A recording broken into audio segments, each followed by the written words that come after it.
Welcome to easy IGNOU.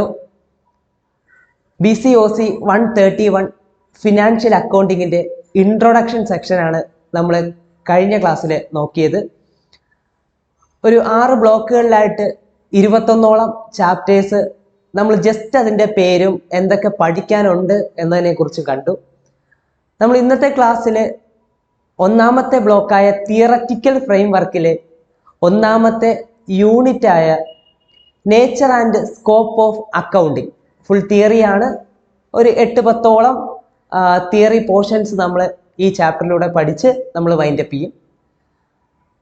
അപ്പോൾ അതുകൊണ്ട് തന്നെ ഒന്നാമത്തെ ചാപ്റ്ററായ nature and scope of accounting, അതിലെ ഒന്നാമത്തെ പോർഷനാണ് നീഡ് ഫോർ അക്കൗണ്ടിങ്.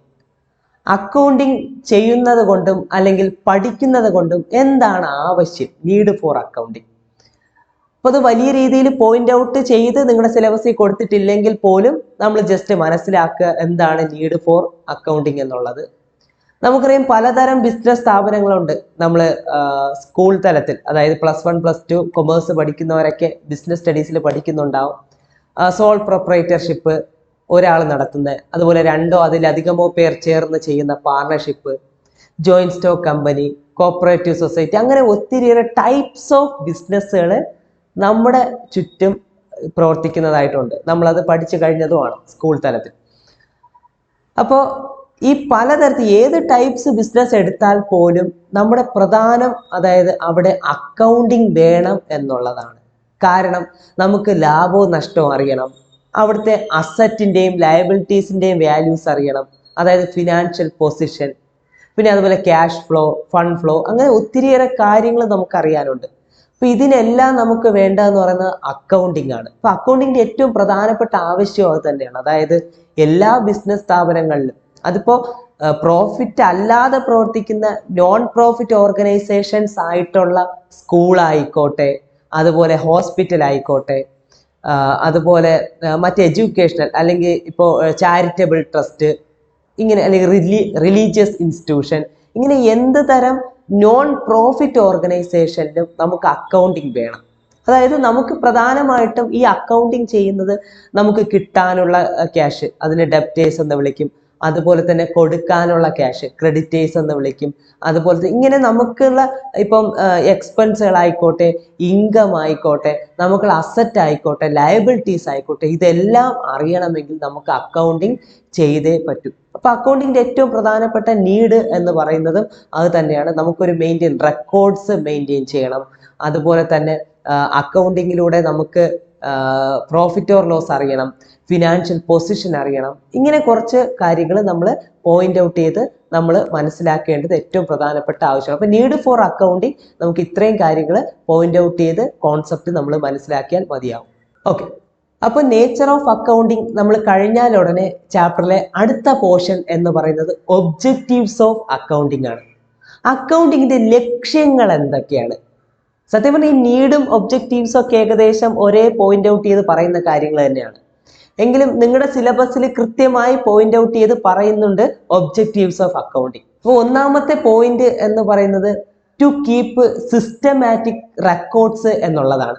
അതായത് ഒരു സിസ്റ്റമാറ്റിക്കലി റെക്കോർഡ്. ഇപ്പൊ നമുക്കറിയാം, നമുക്കിപ്പോൾ ഒരു കുഞ്ഞ് കട അല്ലെങ്കിൽ ഒരു ഷോപ്പ് ഉണ്ടെങ്കിൽ പോലും നമ്മൾ ചിലപ്പം ആരെങ്കിലും കടത്തിന് വന്ന് വാങ്ങിച്ചതായാലോ, അല്ലെങ്കിൽ നമ്മൾ കടത്തിന് വിറ്റതായാലോ, ഇപ്പൊ എന്ത് സാധനങ്ങൾ കടത്തിന് വിറ്റതായാലും, നമ്മൾ ഇപ്പോൾ കടത്തിന് വാങ്ങിയതായാലും, എന്ത് കാര്യങ്ങളായാലും, ചിലപ്പോൾ റെന്റ് കൊടുക്കുന്നതാവാം, കറണ്ട് ബില്ല് പേ ചെയ്യുന്നതാവാം, എന്ത് ചെലവും എന്ത് വരുമാനവും എന്ത് കാര്യങ്ങൾ വന്നാലും നമ്മൾ ചിലപ്പോൾ ഒരു ജസ്റ്റ് നമ്മൾ കുറിച്ച് വെക്കും ബുക്കിൽ. ഇപ്പൊ സാധാരണഗതിയുള്ള ആൾക്കാർ അങ്ങനെയാണ്.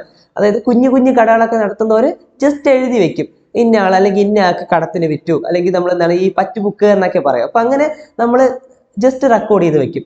എന്നാൽ ഒരു സിസ്റ്റമാറ്റിക് അക്കൗണ്ട്, അല്ലെങ്കിൽ അക്കൗണ്ടിങ്ങിന്റെ ലക്ഷ്യം എന്ന് പറഞ്ഞാൽ ഒരു സിസ്റ്റമാറ്റിക് ആയിട്ടുള്ള റെക്കോർഡാണ്. അപ്പൊ ആ സിസ്റ്റമാറ്റിക് റെക്കോർഡ് എന്തായിരിക്കും ഉദ്ദേശിക്കുന്നത്? വരുന്ന എക്കണോമിക് ട്രാൻസാക്ഷൻസ് നമ്മൾ ജേർണലൈസ് ചെയ്യുക, ജേർണൽ എഴുതുക, ദെൻ അതിൽ നിന്നും ലെഡ്ജർ വരയ്ക്കുക, ട്രയൽ ബാലൻസ് വരയ്ക്കുക, പ്രോഫിറ്റ് ആൻഡ് ലോസ് അക്കൗണ്ട് വരയ്ക്കുക, ദെൻ ലാസ്റ്റ് ബാലൻസ് ഷീറ്റ് വരയ്ക്കുക. ഇതാണ് നമ്മുടെ സിസ്റ്റമാറ്റിക് ആയിട്ടുള്ള ഒരു അക്കൗണ്ടിങ് റെക്കോർഡ്സ് എന്ന് പറയുന്നത്. ഇതിൽ ജേണൽ എങ്ങനെ വരയ്ക്കണം, ലെഡ്ജർ എങ്ങനെ വരയ്ക്കണം എന്നുള്ള കാര്യങ്ങൾ നമ്മൾ വരും ചാപ്റ്ററുകളിൽ അല്ലെങ്കിൽ യൂണിറ്റുകളിൽ നമ്മൾ പഠിക്കുന്നതായിരിക്കും. അപ്പൊ ഇപ്പോൾ ഒന്നാമത്തെ നമ്മുടെ അക്കൗണ്ടിങ്ങിന്റെ മെയിൻ ഒബ്ജക്റ്റീവ്സ് ഇപ്പോഴേ പഠിക്കണം, സിമ്പിൾ ആണ്. മെയിൻ്റനൻസ് എ സിസ്റ്റമാറ്റിക് റെക്കോർഡ്സ്, അതായത് സിസ്റ്റമാറ്റിക് ആയിട്ടുള്ള റെക്കോർഡ് കീപ്പ് ചെയ്യുക. ദെൻ സെക്കൻഡ് പോയിന്റിലേക്ക് നമ്മൾ പോകുമ്പോൾ to ascertain the net effect of the business operations and loss of the business എന്ന് പറഞ്ഞാൽ ഇത്രയേ ഉള്ളൂ. ഒരു സിസ്റ്റമാറ്റിക് അല്ലെങ്കിൽ ഒരു മെയിൻ്റനൻസ് ആയിട്ടുള്ള, അതായത് ഒരു ബിസിനസ്സിൽ നമ്മൾ അതിന് നെറ്റ് ലോസോ നെറ്റ് പ്രോഫിറ്റോ അറിയുക. ചുരുക്കി പറഞ്ഞാൽ ഈ ഒരു പോയിന്റ് നമ്മൾ ചുരുക്കി പറഞ്ഞാൽ ബിസിനസിന്റെ നെറ്റ് പ്രോഫിറ്റോ നെറ്റ് ലോസോ കണ്ടുപിടിക്കുക എന്നുള്ളതാണ് അക്കൗണ്ടിങ്ങിന്റെ മറ്റൊരു പ്രധാനപ്പെട്ട ഏറ്റവും കോർ അല്ലെങ്കിൽ ഏറ്റവും പ്രധാനപ്പെട്ട ലക്ഷ്യം ഇതെന്നേ ഞാൻ പറയത്തുള്ളൂ. കാരണം അക്കൗണ്ടിങ്ങിന്റെ ഏറ്റവും പ്രധാനപ്പെട്ട ലക്ഷ്യമാണ് പ്രോഫിറ്റോ ലോസോ കണ്ടുപിടിക്കുക എന്നുള്ളത്. അപ്പോൾ സെക്കൻഡ് പോയിന്റ് അതാണ്. അക്കൗണ്ട് അത് എന്തിലൂടെ കണ്ടുപിടിക്കും? പ്രോഫിറ്റ് ആൻഡ് ലോസ് അക്കൗണ്ട് വരച്ചുകൊണ്ട്, അതായത് നമ്മുടെ എക്സ്പെൻസുകൾ നമ്മുടെ ഇൻകം ഒക്കെ കാണിച്ചുകൊണ്ട് ജസ്റ്റ് ബാലൻസ് ചെയ്ത് വരുന്ന എമൗണ്ട് പ്രോഫിറ്റ് ആയിട്ട് നമ്മൾ കാണിച്ചുകൊണ്ട് പ്രോഫിറ്റ് ആൻഡ് ലോസ് അക്കൗണ്ട് വരയ്ക്കണം. മൂന്നാമത്തെ ഒബ്ജക്റ്റീവ്സ് നമ്മൾ പറയുന്നു to provide accounting information to various users. അതായത് പല തരത്തിലുള്ള യൂസേഴ്സ് കാണും. കാരണം ഈ അക്കൗണ്ടിങ് ആവശ്യമുള്ള ഒത്തിരി പേരുണ്ട് നമുക്ക്. ഒന്നാമത് ഇപ്പോൾ ഓണേഴ്സ്, ഏറ്റവും പ്രധാന ഓണർ. ഒരു ബിസിനസിന്റെ ഓണറിന് തന്നെ അക്കൗണ്ടിങ് ആവശ്യമായിട്ടുണ്ട്. എന്തിനു വേണ്ടിയായിരിക്കും ഓണറിന് അക്കൗണ്ടിങ്? കാരണം ഈ ലാഭവും നഷ്ടവും അറിയുക എന്നുള്ളത് ഓണറിന്റെ ഏറ്റവും പ്രധാനപ്പെട്ട കാര്യമാണ്. അപ്പോൾ ഓണറിന് പ്രോഫിറ്റോ ലോസോ അറിയുക. അപ്പൊ പെട്ടെന്ന് ചുരുക്കി പറഞ്ഞാൽ ഇത്രേ ഉള്ളൂ, നമ്മുടെ ഒരു ഓണറിന് അക്കൗണ്ടിങ്ങിന്റെ ആവശ്യം ലാഭവും നഷ്ടവും അറിയുക. അപ്പോൾ ഇങ്ങനെ അതുപോലെ തന്നെ മാനേജേഴ്സ് ഉണ്ട് ഡിസിഷൻ മേക്കിംഗ് എടുക്കാൻ വേണ്ടി, അവരുടെ നമ്മുടെ ബിസിനസ് സ്റ്റേറ്റ്മെന്റ്സ് ആവശ്യമായിട്ട്, അക്കൗണ്ടിങ് സ്റ്റേറ്റ്മെന്റ്സ് ആവശ്യമായിട്ടുണ്ട്. അതുപോലെ ഗവൺമെന്റ്, പിന്നെ നമ്മുടെ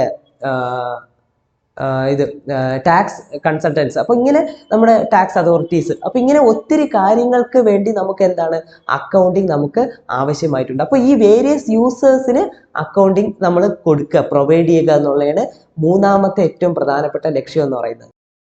നമ്മുടെ നാലാമത്തെ ഒബ്ജക്റ്റീവ്സ് എന്ന് പറയുന്നത് to ascertain the financial position of the business. അതായത് നമ്മുടെ ബിസിനസിന്റെ ഫിനാൻഷ്യൽ പൊസിഷൻ എങ്ങനെയാണെന്ന് അറിയണം. എന്ത് വരച്ചുകൊണ്ടാണ് നമ്മൾ ഫിനാൻഷ്യൽ പൊസിഷൻ അറിയുന്നത്? നമ്മുടെ ബാലൻസ് ഷീറ്റ് സ്റ്റേറ്റ്മെന്റ് വരച്ചുകൊണ്ട് വേണം ഫിനാൻഷ്യൽ പൊസിഷൻ അറിയുന്നത്. കാരണം ബാലൻസ് ഷീറ്റിൽ അസറ്റ് കാണും, ലയബിലിറ്റീസ് കാണും. ഈ അസറ്റും ലയബിലിറ്റീസും കമ്പയർ ചെയ്തുകൊണ്ടാണ് നമ്മുടെ ബിസിനസിന്റെ ഫിനാൻഷ്യൽ പൊസിഷൻ എങ്ങനെയാണെന്ന് നമ്മൾ മനസ്സിലാക്കുന്നത്. അപ്പൊ 4 ഒബ്ജക്റ്റീവ്സ് ആണ് പറഞ്ഞത്. ഒന്നാമത്തെ പോയിന്റ് നമ്മുടെ ascertain keep systematic records keep ചെയ്യണം. അത് കഴിഞ്ഞിട്ട് നമ്മുടെ എന്താണ് ascertain the net profit or net loss. Then മൂന്നാമത്തത് അക്കൗണ്ടിങ് ഇൻഫർമേഷൻ വേരിയസ് യൂസേഴ്സ്, അതായത് വേരിയസ് യൂസേഴ്സിന് അക്കൗണ്ട് ഇൻഫർമേഷൻസ് അവൈലബിലിറ്റി ആയിട്ട് നമ്മൾ എന്ത് ചെയ്യണം, അത് അവൈലബിൾ ആക്കണം. ദെൻ നാലാമത്തെ പോയിന്റ് എന്ന് പറയുന്നത് ascertain the financial position of the business. ഇങ്ങനെ 4 ഒബ്ജക്റ്റീവ്സ് ആണ് നമുക്ക് പഠിക്കാനുള്ളത്. അടുത്തതായി ഈ ഒന്നാമത്തെ യൂണിറ്റിലെ നെക്സ്റ്റ് പോർഷൻ എന്ന് പറയുന്നത് definition and scope of accounting ആണ്. നമ്മൾ ഏറ്റവും പ്രധാനപ്പെട്ട ഒരു കാര്യമാണ് വാട്ട് ഈസ് അക്കൗണ്ടിങ്. അതിൻ്റെ definition AICPA, American institute of public certified accountants എന്ന് പറയുന്ന ഒരു സ്ഥാപനം നമുക്ക് അക്കൗണ്ടിങ്ങിന്റെ ഡെഫിനിഷൻ വ്യക്തമായി നമുക്ക് പറയുന്നുണ്ട്. അതായത് AICPA പറയുന്ന ഇതാണ്: accounting is the art of recording, classifying and summarising in a significant manner in terms of money transaction and events which are at least financial character and interpreting the results thereof. ഈ ഒരു definition AICPA നമുക്ക് തരുന്നുണ്ട്. അപ്പോൾ ഈ ഒരു ഡെഫിനിഷനിൽ തന്നെ അടുത്ത പോർഷന്റെ answer ഉണ്ട്, സ്കോപ്പ് ഓഫ് അക്കൗണ്ടിങ്. അപ്പോൾ അതിന് മുന്നേ ഡെഫിനിഷൻ ഞാൻ ജസ്റ്റ് ഒന്ന് പറയാം. Accounting is the art of, accounting ഒരു കലയാണ്, ആർട്ടാണ്. കാരണം അതിലൊരു പ്രാക്ടിക്കൽ നോളേജ് ഉണ്ട്, അതിലൊരു തിയററ്റിക്കൽ നോളേജ് ഉണ്ട്. അങ്ങനെ പറഞ്ഞ എല്ലാ കാര്യങ്ങളും വരുന്നുണ്ട് നമുക്ക് അക്കൗണ്ടിങ്ങിനെ ആർട്ട് എന്ന് പറയാം. അപ്പോൾ accounting is art of recording. Record ചെയ്യണം. ഫസ്റ്റ് എന്ന് പറയുന്നത് അക്കൗണ്ടിങ്ങിനെ നമ്മൾ റെക്കോർഡ് ചെയ്യണം. ശരിയാണ്, ഫസ്റ്റ് നമ്മൾ എന്തിൽ റെക്കോർഡ് ചെയ്യണം? ജേണലിലായിട്ട് റെക്കോർഡ് ചെയ്യണം. അപ്പോൾ accounting is the art of recording, classifying. ഈ റെക്കോർഡ് ചെയ്ത, അതായത് ജേണൽ എൻട്രി ആയിട്ട് റെക്കോർഡ് ചെയ്ത ഈ അക്കൗണ്ടിങ് ട്രാൻസാക്ഷൻസിനെ ദെൻ ക്ലാസിഫൈ ചെയ്യണം ലെഡ്ജറിലേക്ക്. ആൻഡ് സമ്മറൈസ് ചെയ്യണം. സമ്മറൈസ് ചെയ്യുന്ന ട്രയൽ ബാലൻസിലേക്ക് മാറ്റണം. Summarising in a significant manner, അതിൻ്റെ ഇമ്പോർട്ടൻസ് അനുസരിച്ചുകൊണ്ട്. And in terms of money transactions and events. അത് വ്യക്തമായി ശ്രദ്ധിക്കണം. നമുക്ക് മണി ട്രാൻസാക്ഷൻ അല്ലെങ്കിൽ ഒരു മോണിറ്ററി ട്രാൻസാക്ഷൻസ് മാത്രമേ റെക്കോർഡ് ചെയ്യാൻ പറ്റൂ. അല്ലാതെ നമുക്ക് ഒരു പ്രോഡക്റ്റിന്റെ ക്വാളിറ്റിയോ ഒന്നും നമുക്ക് റെക്കോർഡ് ചെയ്യാൻ അക്കൗണ്ടിങ്ങിൽ പറ്റത്തില്ല. Only money transaction and events which are at least financial character, അല്ല അറ്റ്ലീസ്റ്റ് ഒരു ഫിനാൻഷ്യൽ ക്യാരക്ടർ എങ്കിലും ഉണ്ടായിരിക്കണം. And interpreting the results thereof. Last അതിനെല്ലാം ഇന്റർപ്രറ്റ് ചെയ്യുക, റിസൾട്ട് ആക്കി മാറ്റുക. ആ റിസൾട്ട് എന്തായിരിക്കും? Profit and loss account, trading profit and loss അക്കൗണ്ടും ബാലൻസ് ഷീറ്റും ആയിരിക്കും അതിന്റെ റിസൾട്ട്സ് എന്ന് പറഞ്ഞത്. ഇതാണ് നമ്മുടെ അക്കൗണ്ടിങ്ങിന്റെ ഡെഫിനിഷൻ. സിമ്പിൾ ആയിട്ട് കട്ട് ചെയ്ത് പഠിക്കും. ദെൻ ഡെഫിനിഷൻ കഴിഞ്ഞാൽ ഉടനെ നമുക്ക് അടുത്തത് പോകാനുള്ളത് അതിന്റെ കൂടെ തന്നെ സ്കോപ്പ് ഓഫ് അക്കൗണ്ടിങ്. ഡെഫിനിഷൻ അറിയാമെങ്കിൽ നമുക്ക് സ്കോപ്പ് അതിൽ നിന്ന് തന്നെ നമുക്ക് എഴുതാൻ പറ്റുന്നതാണ്. First identified. എന്താണ് ഈ ഐഡന്റിഫൈഡ്? നമ്മൾ അക്കൗണ്ടിങ് ചെയ്യുമ്പോൾ ആദ്യം നമ്മൾ ഐഡന്റിഫൈ ചെയ്യണം. എന്ത് ഐഡന്റിഫൈ ചെയ്യണം? ട്രാൻസാക്ഷൻസ് ഐഡന്റിഫൈ ചെയ്യണം. അതായത് മണി ട്രാൻസാക്ഷൻസ് ആണോ? നമ്മുടെ ഡെഫിനിഷനിൽ തന്നെ ഉണ്ട്, അറ്റ്ലീസ്റ്റ് ഫിനാൻഷ്യൽ ക്യാരക്ടർ. ഫിനാൻഷ്യൽ ക്യാരക്ടറിലുള്ള ട്രാൻസാക്ഷൻ തന്നെയെങ്കിലും ആണോ എന്നുള്ള കാര്യം നമ്മൾ എന്ത് ചെയ്യണം? ഫസ്റ്റ് നമ്മൾ ചെക്ക് ചെയ്യണം, ഐഡന്റിഫൈ ചെയ്യണം. മോണിറ്ററി ട്രാൻസാക്ഷൻ ആണെങ്കിൽ നമുക്ക് ധൈര്യമായിട്ട് എന്ത് ചെയ്യാം? ജേണൽ എൻട്രി ഒക്കെ എഴുതി ആ പ്രോസസ് അനുസരിച്ച് പോവാം. അപ്പോൾ ഫസ്റ്റ് സ്കോപ്പ് എന്ന് പറഞ്ഞാൽ ഐഡന്റിഫൈഡ്. ദെൻ അടുത്ത് മെഷേർഡ് എന്ന് പറഞ്ഞാൽ അതിനെ മെഷർ ചെയ്യണം. ഈ ഐഡന്റിഫൈ ചെയ്ത കാര്യത്തിൽ നമ്മൾ മെഷർ, അതിന്റെ എമൗണ്ട് എത്രയാണ്, അതിന്റെ മോണിറ്ററി വാല്യൂ എത്രയാണ് എന്നുള്ള കാര്യങ്ങളൊക്കെ നമ്മൾ മെഷർ ചെയ്യണം എന്നുള്ളതാണ് മെഷേർഡ് എന്ന് പറയുന്ന സെക്കൻഡ് സ്കോപ്പ് പോയിന്റ്. ഈ മെഷേർഡ് എന്ന് പറയുമ്പോൾ നമ്മൾ പ്രധാനമായിട്ട് ശ്രദ്ധിക്കേണ്ടത് ഈ മെഷർ ചെയ്ത വാല്യൂസ് എന്ത് ചെയ്യണം, അല്ലെങ്കിൽ മെഷർ ചെയ്ത ഈ ട്രാൻസാക്ഷൻസ് എന്ത് ചെയ്യണം? ജേണൽ എൻട്രിയും ലെഡ്ജറിലോട്ട് നമ്മൾ മാറ്റണം. കാരണം നമ്മൾ മെഷർ ചെയ്തു. ഇപ്പം എക്സാമ്പിൾ ഞാൻ പറയും, ഇപ്പൊ ഒരു ക്യാഷ് സെയിൽസ് ₹5000, നമ്മൾ അതിനെ മെഷർ ചെയ്തു. എത്ര? 5000 രൂപയ്ക്കാണ് ക്യാഷ് സെയിൽസ്, പൈസക്ക് വിറ്റത് എന്നുള്ള കാര്യം. നമ്മൾ അതെന്ത് ചെയ്യണം? ജേണൽ എൻട്രി എഴുതണം, ദെൻ ലെഡ്ജറിലേക്ക്. കാരണം നമുക്ക് മനസ്സിലായി ഇത് മോണിറ്ററി ടേംസ് ആണ്. ആദ്യം ഐഡന്റിഫൈ ചെയ്ത് കഴിഞ്ഞു ഇത് മോണിറ്ററി ആണെന്നുള്ളത്. ദെൻ മെഷർ ചെയ്തു, എത്ര രൂപയ്ക്കുള്ള മോണിറ്ററി ആണ് നടന്നതെന്ന് മെഷർ ചെയ്തു. ദെൻ നമ്മൾ എന്ത് ചെയ്യുക? ധൈര്യമായിട്ട് ജേണലിലേക്കും ലെഡ്ജറിലേക്കും മാറ്റുക. ദെൻ അടുത്ത പോയിന്റ് എന്ന് പറയുന്നത് ഈ ജേണലിലേക്ക് ലെഡ്ജറിലേക്ക് മാറ്റിയിട്ട് അടുത്തത് നമ്മൾ പറയുന്നത് ക്ലാസിഫൈഡ് ആണ്. അതായത് ഈ ഐറ്റംസ് എല്ലാം ഇപ്പൊ ക്ലാസിഫൈ ചെയ്യണം. ഇപ്പൊ പർച്ചേസ് എത്രയാണ്, സെയിൽസ് എത്രയാണ്, ഈ ലെഡ്ജർ ഓരോ ലെഡ്ജറായിട്ട് ക്ലാസിഫൈ ചെയ്ത് പോകുന്നുണ്ട് അക്കൗണ്ട്സ്. ഇപ്പൊ പർച്ചേസ് അക്കൗണ്ട് ഇത്ര മുഴുവനും, ക്യാഷ് ഐറ്റംസ് ഇത്രയാണ്, അടുത്ത് ഇപ്പൊ ക്രെഡിറ്റ് പർച്ചേസ് അല്ലെങ്കിൽ ക്രെഡിറ്റ് സെയിൽസ് ഇത്രയാണ്, ക്യാഷ് സെയിൽസ് ഇത്രയാണ് എന്നുള്ള കാര്യങ്ങൾ അടുത്ത് ക്ലാസിഫൈ ചെയ്ത് പോകുന്നുണ്ട്. അടുത്ത സ്കോപ്പ് എന്ന് പറയുന്നത് സമ്മറൈസ്. ഈ നമ്മൾ ക്ലാസിഫൈ ചെയ്ത ഈ അക്കൗണ്ട്സുകളെല്ലാം സമ്മറൈസ് ചെയ്യണം. നമ്മൾ ട്രയൽ ബാലൻസിലേക്കൊക്കെ മാറ്റി ഇതിനെ നമ്മൾ എന്ത് ചെയ്യണം? സമ്മറൈസ് ചെയ്യണം മുഴുവനും. അതായത് ഓരോ അക്കൗണ്ടിന്റെയും ഫൈനൽ ബാലൻസ് എന്ന് പറയുമ്പോൾ ബാലൻസ് ക്യാരിഡ് ഔട്ട്, എത്ര ബാലൻസ് ഉണ്ട് എന്നുള്ളത് ഓരോ അക്കൗണ്ടിന്റെയും നമ്മൾ സമ്മറൈസ് ചെയ്യണം. അവസാനമായിട്ട് നമ്മൾ ഇതിനെ അനലൈസ് ചെയ്യണം. ഈ അനലൈസ് ചെയ്യുക എന്നുള്ളതാണ് നമ്മൾ ഈ profit and loss account balance sheet പല അനാലിസിസ് ഉണ്ട്. റേഷ്യോ അനാലിസിസ് ഉണ്ട്, അതുപോലെ തന്നെ ഈ ഫണ്ട് ഫ്ലോ സ്റ്റേറ്റ്മെന്റിലൂടെയുള്ള fund flow analysis, cash flow, ഇങ്ങനെയുള്ള അനാലിസിസ് വഴി നമ്മൾ ലിവറേജ് അനാലിസിസ്, ഇതിന്റെ എത്ര ക്യാഷ് എത്ര വന്നു, ക്യാഷിന് എത്ര ആപ്ലിക്കേഷൻ അല്ലെങ്കിൽ സോഴ്സ്, ക്യാഷ് എത്ര വരവ്, എത്ര ചെലവ് എന്നൊക്കെ ഉള്ളത് നമുക്ക് സമ്മറൈസ് ചെയ്യാൻ സാധിക്കുന്നതാണ്. ഇത്രയാണ് അക്കൗണ്ടിങ്ങിന്റെ ഡെഫിനിഷനും സ്കോപ്പും എന്നുള്ള കാര്യം. ഒബ്ജക്റ്റീവ്സ് ഓഫ് അക്കൗണ്ടിങ് കഴിഞ്ഞാൽ ഉടനെ അടുത്ത ഒരു കുഞ്ഞു ടോപ്പിക്കിലോട്ട് പോകുന്നത് book keeping, accounting and accountancy. ആദ്യം ബുക്ക് കീപ്പിംഗ് എന്താണെന്നുള്ളത് പറയാം. അതൊരു നാരോ സെൻസ് ആണ്, അതായത് കുഞ്ഞ് ആസ്പെക്ട് മാത്രമാണ് ബുക്ക് കീപ്പിംഗ് എന്ന് പറയുന്നത്. നമ്മുടെ അക്കൗണ്ടിങ് എന്ന് പറയുന്നത് വൈഡ് ആസ്പെക്റ്റ് ആണ്, അതിൻ്റെ ഒരു കുഞ്ഞ് പാർട്ട് മാത്രമാണ് ബുക്ക് കീപ്പിംഗ്. അക്കൗണ്ടിങ് അറിയാമെങ്കിൽ നമുക്ക് ബുക്ക് കീപ്പിംഗ് എന്താണെന്ന് നമുക്ക് സിമ്പിൾ ആയിട്ട് പറയാൻ പറ്റും.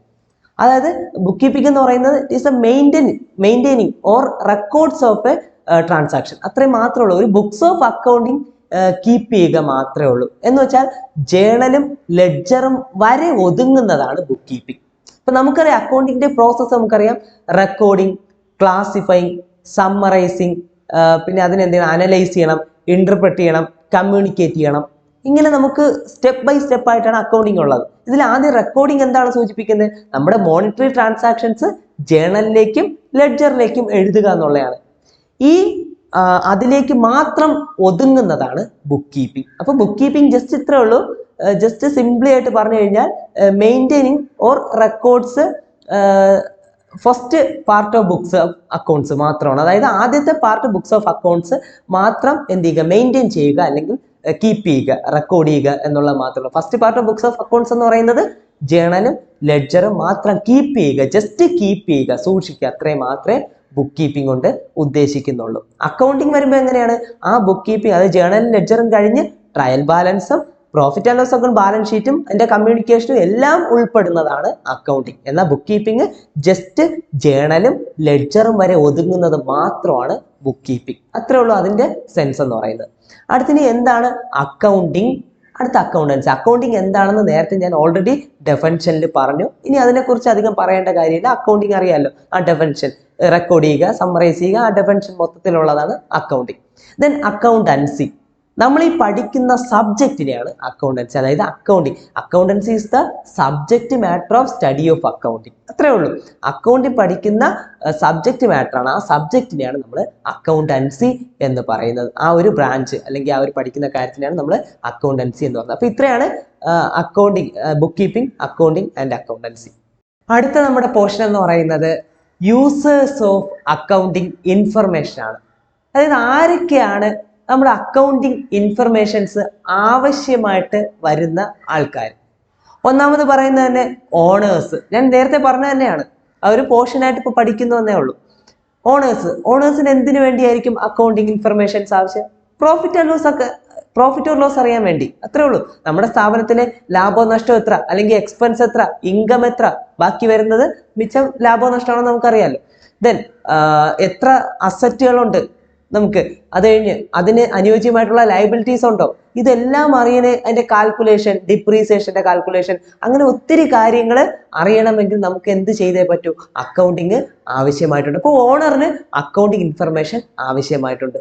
അടുത്ത് ഏത് വ്യക്തിക്കായിരിക്കും അക്കൗണ്ട് ഇൻഫർമേഷൻ ആവശ്യമെന്ന് പറഞ്ഞാൽ അടുത്ത് നമുക്ക് മാനേജേഴ്സിനാണ്. മാനേജേഴ്സിന് വളരെ ഇമ്പോർട്ടൻ്റ് ആയിട്ട് ആവശ്യമുള്ള ഒരു കാര്യമാണ് അക്കൗണ്ടിങ്. കാരണം എന്തിന്, അവന് പ്രധാനമായിട്ട് ഡിസിഷൻ മേക്കിങ്ങിന് അക്കൗണ്ടിങ് ഇൻഫർമേഷൻ ആവശ്യമായിട്ടുണ്ട്. അപ്പൊ എന്ത് ഡിസിഷൻ ആയിരിക്കും, ഇപ്പൊ നമുക്ക് സെയിൽസ് ആണെങ്കിൽ എത്ര ടാർജറ്റിന്റെ സെയിൽസ് കൂട്ടാം, അല്ലെങ്കിൽ കോസ്റ്റ് എത്ര കുറയ്ക്കാം, അതായത് പ്രൊഡക്ഷൻ കൂട്ടാം, ഇനി എക്സ്പെൻസിൽ എന്ത് കൺട്രോൾ ചെയ്യാം, അതുപോലെ അസറ്റ് ലയബിലിറ്റീസ്. അപ്പൊ ഇതിലെല്ലാം ഒരു എന്താണ് ഒരു കറക്റ്റ് കൊണ്ടുവരുന്നതിന് അവർക്ക് അതിന്റെ നിയമമല്ല, നമ്മുടെ അക്കൗണ്ടിങ് രീതി അനുസരിച്ച് നമുക്ക് എത്ര അസറ്റ് അല്ലെങ്കിൽ എത്ര ലയബിലിറ്റീസ് കീപ്പ് ചെയ്യണം, എത്ര എക്സ്പെൻസ് കൺട്രോൾ ചെയ്യും, ഇങ്ങനെയുള്ള കാര്യങ്ങളും അതുപോലെ അതിനനുസരിച്ചുള്ള ഒരു തീരുമാനം, ഡിസിഷൻ എടുക്കാനും നമുക്ക് ഈ അക്കൗണ്ട് ഇൻഫർമേഷൻ ആർക്ക് ആവശ്യമായിട്ട് വരും, മാനേജേഴ്സിന് അക്കൗണ്ട് ഇൻഫർമേഷൻ ആവശ്യമായിട്ട് വരും.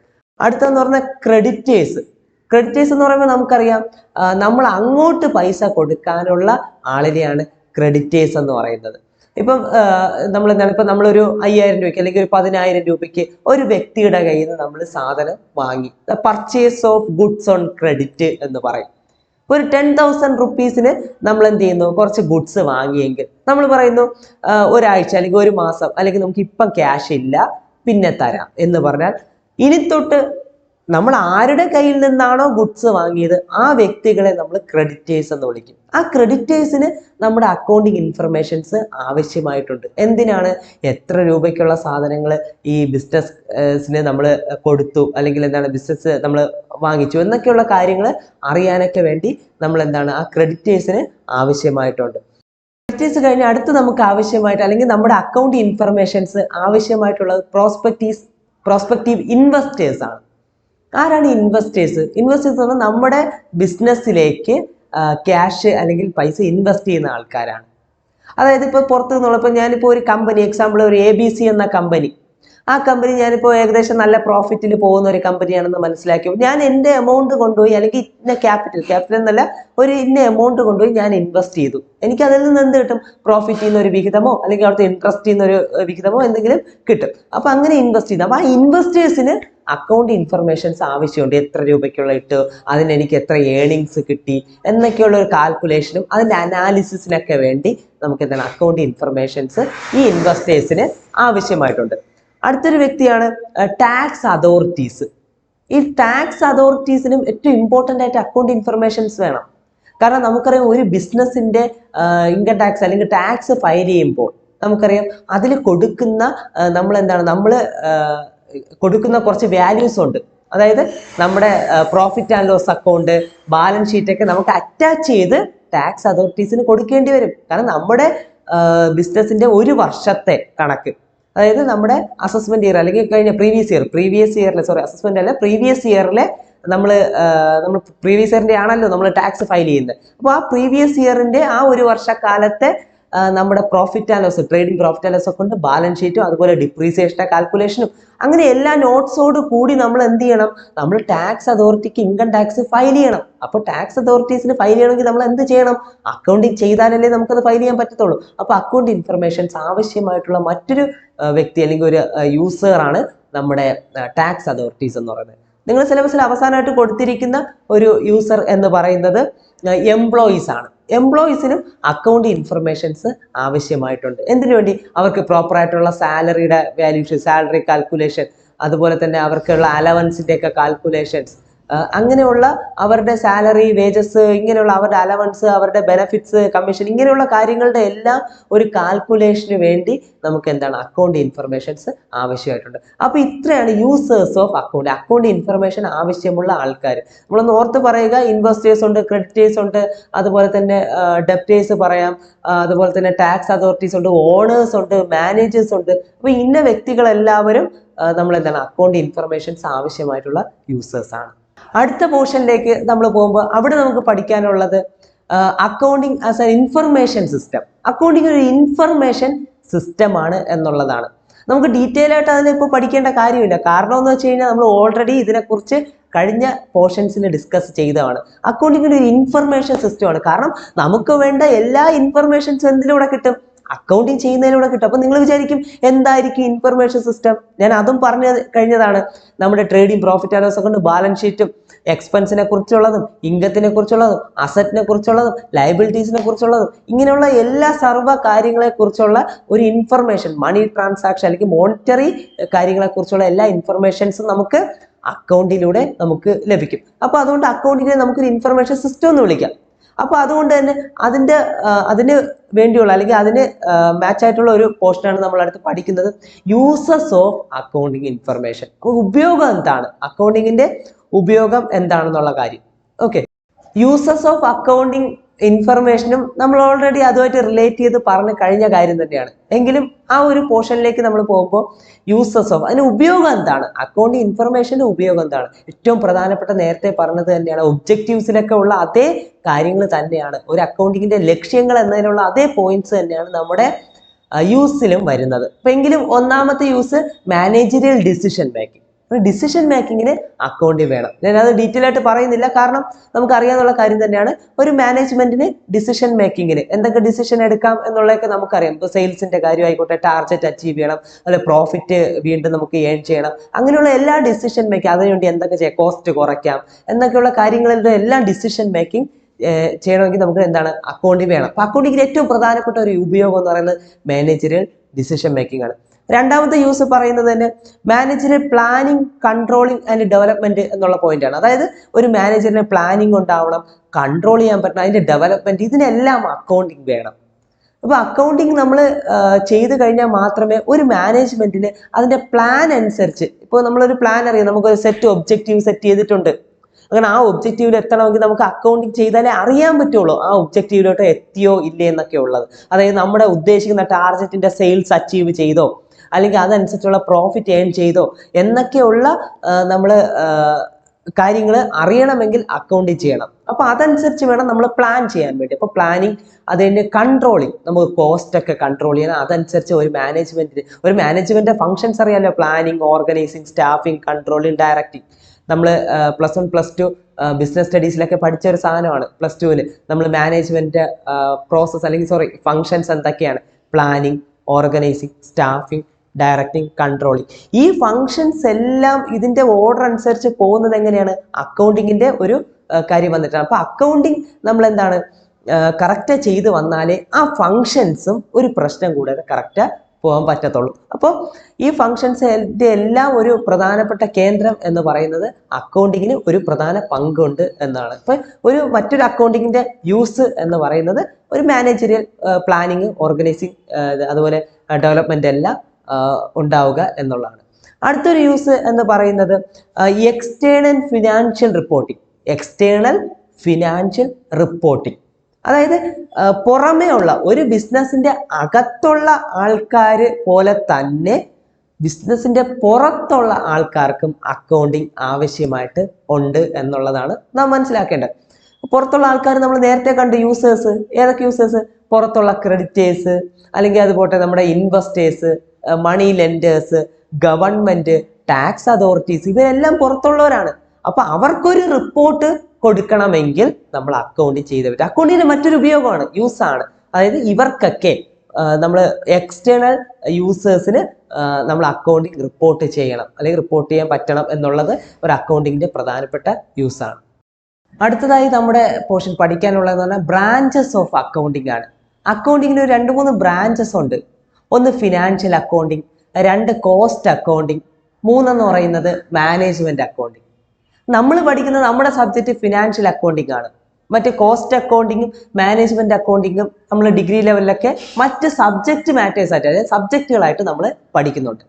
എങ്കിലും നമ്മൾ ഏതൊക്കെ തരത്തിലുള്ള ബ്രാഞ്ചസ്, അക്കൗണ്ടിന്റെ ബ്രാഞ്ചസ് ഉണ്ടെന്നുള്ള കാര്യം നമ്മൾ ജസ്റ്റ് മനസ്സിലാക്കുക. അതിലെന്താണ് ഫിനാൻഷ്യൽ അക്കൗണ്ടിങ്? ഫിനാൻഷ്യൽ അക്കൗണ്ടിന്റെ പോയിന്റ് പറയുന്നത് തന്നെയാണ്, the purpose of this branch of accounting is to keep a record of financial transactions and events so that. എന്ന് പറഞ്ഞാൽ നമ്മുടെ financial transactions and events record ചെയ്യുന്ന, അതായത് അക്കൗണ്ടിങ് ആയിട്ട് റെക്കോർഡ് ചെയ്ത് നമ്മൾ എന്താണ് അതിൽ പഠിക്കുന്ന അല്ലെങ്കിൽ ഒരു ശാഖ അല്ലെങ്കിൽ ഒരു ബ്രാഞ്ച് ആണ് നമ്മുടെ ഫിനാൻഷ്യൽ അക്കൗണ്ടിങ് എന്ന് പറയുന്നത്. അതായത് financial transactions and events record ചെയ്ത് അതിന്റെ കാര്യങ്ങളെല്ലാം ചെയ്യുന്ന ബ്രാഞ്ച് ആണ് നമ്മുടെ ഫിനാൻഷ്യൽ അക്കൗണ്ടിങ്. ഫിനാൻഷ്യൽ അക്കൗണ്ടിന്റെ മെയിൻ പർപ്പസ് എന്തായിരിക്കും? പ്രോഫിറ്റ് ഓർ ലോസ് അറിയുക, ഫിനാൻഷ്യൽ പൊസിഷൻ അറിയുക, പിന്നെ അക്കൗണ്ടിങ് ഇൻഫർമേഷൻസ് അവൈലബിൾ ആയിട്ടുള്ള യൂസേഴ്സിന് പ്രൊവൈഡ് ചെയ്യുക, റെക്കോർഡ്സ് കീപ്പ് ചെയ്യുക. ഇതൊക്കെയാണ് അതിന്റെ പ്രധാനപ്പെട്ട ഒബ്ജക്റ്റീവ്സ് എന്ന് പറയുന്നത്. അടുത്ത് നമ്മുടെ കോസ്റ്റ് അക്കൗണ്ടിങ് എന്താണ്? കോസ്റ്റ് അക്കൗണ്ടിങ് പ്രധാനമായിട്ട് പറയുന്നത്, the purpose of cost accounting is to analyse and expenditure as to ascertain the cost of each product, operation, service etcetera. അതായത് ഇതിന്റെ പ്രധാനപ്പെട്ട പർപ്പസ് എന്ന് പറയുന്നത് ഇതിലെ ഓരോ ഐറ്റംസോ അല്ലെങ്കിൽ എന്താണ് എക്സ്പെൻഡിച്ചേഴ്സ്, ചെലവുകളെല്ലാം അനലൈസ് ചെയ്യുക. അതിപ്പോൾ സർവീസ് ആയിക്കോട്ടെ, എന്താണ് ഈച്ച് പ്രൊഡക്റ്റോ ഓപ്പറേഷനോ, ഓരോ പ്രൊഡക്റ്റോ ഒരു സർവീസോ ഒരു ഓപ്പറേഷനോ എന്ത് തന്നെ ആയിക്കോട്ടെ. ഇപ്പൊ സർവീസ് ഒക്കെ നമുക്കറിയായിരിക്കും, ഇപ്പൊ മെഡിക്കൽ സർവീസ് ആയിക്കോട്ടെ, അല്ലെങ്കിൽ ഇപ്പൊ ഒരു എഡ്യൂക്കേഷൻ സർവീസ്, അങ്ങനെ എന്ത് സർവീസ് ആയാലും, അല്ലെങ്കിൽ എന്ത് പ്രൊഡക്ഷൻ യൂണിറ്റ്സ് അല്ലെങ്കിൽ പ്രൊഡക്ട്സ് ആയാലും അതിനെയെല്ലാം അനലൈസ് ചെയ്യുക. അതിന്റെ കോസ്റ്റ് എല്ലാം നമ്മൾ എന്ത് ചെയ്യുക? മനസ്സിലാക്കുക. ആ കോസ്റ്റ് അനുസരിച്ച് കൺട്രോൾ ചെയ്യുക. അതിനെ എന്ത് ചെയ്യുക? നമ്മൾ ആ കോസ്റ്റ് കണ്ടുപിടിക്കുക, ഫൈൻഡ് ചെയ്യുക. അപ്പൊ ഇതെല്ലാം നമ്മൾ പഠിക്കുന്ന അല്ലെങ്കിൽ ഇതെല്ലാം ചെയ്യുന്ന ഒരു അക്കൗണ്ടാണ് നമ്മൾ എന്തെന്ന് പറഞ്ഞാൽ കോസ്റ്റ് അക്കൗണ്ടിങ് എന്ന് പറയുന്നത്. അടുത്ത മാനേജ്മെന്റ് അക്കൗണ്ടിങ് എന്താണെന്നുള്ള പോയിന്റ് ഇവിടെ പറയുന്നു. The purpose of management accounting is to assist the management in taking rational policy decisions and to evaluate the impact of its decisions and actions. അതായത് മാനേജ്മെന്റ് അക്കൗണ്ട് ഇത്രയേ ഉള്ളൂ. നമ്മൾ ഈ മാനേജ്മെന്റിന്റെ ഡിസിഷൻസും അതുപോലെ തന്നെ അവരുടെ ഓരോ പോളിസീസ്, റാഷണൽ പോളിസീസ് ഒക്കെ ഇവാലുവേറ്റ് ചെയ്യുക. ആ ഇവാലുവേറ്റ് ചെയ്തതനുസരിച്ച് അതിനെ അനലൈസ് ചെയ്യുക. അതനുസരിച്ച് എല്ലാം ഡിസിഷൻ എടുക്കുക.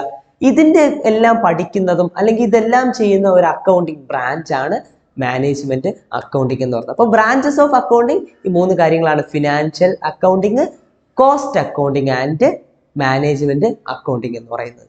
അപ്പോൾ നമ്മൾ ഇന്ന് പാർട്ട് 1 എന്നുള്ള ഒരു ക്ലാസ് മാത്രമായി നമ്മൾ എടുക്കുന്നു. ആ പാർട്ട് 1 ക്ലാസ്സിൽ നമ്മൾ കുറച്ച് കാര്യങ്ങൾ അല്ലെങ്കിൽ പകുതി കാര്യങ്ങൾ പഠിക്കുന്നു. ഈ 1ാമത്തെ യൂണിറ്റിലെ ബാക്കി കുറച്ച് തിയററ്റിക്കൽ പോർഷൻസ് നമ്മൾ പാർട്ട് 2 എടുക്കുന്നതാണ്. അപ്പോൾ പാർട്ട് 1 ജസ്റ്റ് നമുക്കൊന്ന് കൺക്ലൂഡ് ചെയ്യാം എന്തൊക്കെയാണ് പഠിച്ചു എന്നുള്ള കാര്യം. അപ്പോൾ നമ്മൾ പോയിന്റ്സ് എന്ന് പറഞ്ഞാൽ നീഡ് ഫോർ അക്കൗണ്ടിങ് പഠിച്ചു, അതുപോലെ ഒബ്ജക്റ്റീവ്സ് ഓഫ് അക്കൗണ്ടിങ് പഠിച്ചു, definition and scope of accounting എന്താണെന്നുള്ളത് പഠിച്ചു, book keeping, accounting and accounting എന്താണെന്നുള്ളത് പഠിച്ചു, യൂസേഴ്സ് ഓഫ് അക്കൗണ്ടിങ് ഇൻഫർമേഷൻ എന്താണെന്ന് നോക്കി, അതുപോലെ തന്നെ accounting as an information system എന്താണെന്ന് നോക്കി, ബ്രാഞ്ചസ് ഓഫ് അക്കൗണ്ടിങ് നോക്കി. ഇത്രയും തിയററ്റിക്കൽ പോർഷൻസ് ആണ് നമ്മൾ ഈ പാർട്ട് 1 ആയ ഈ ക്ലാസ്സിൽ നമ്മൾ ഇത്രയും പഠിക്കുന്നത്. അപ്പോൾ ഞാൻ കൺക്ലൂഡ് ചെയ്യുന്നു. Thank you.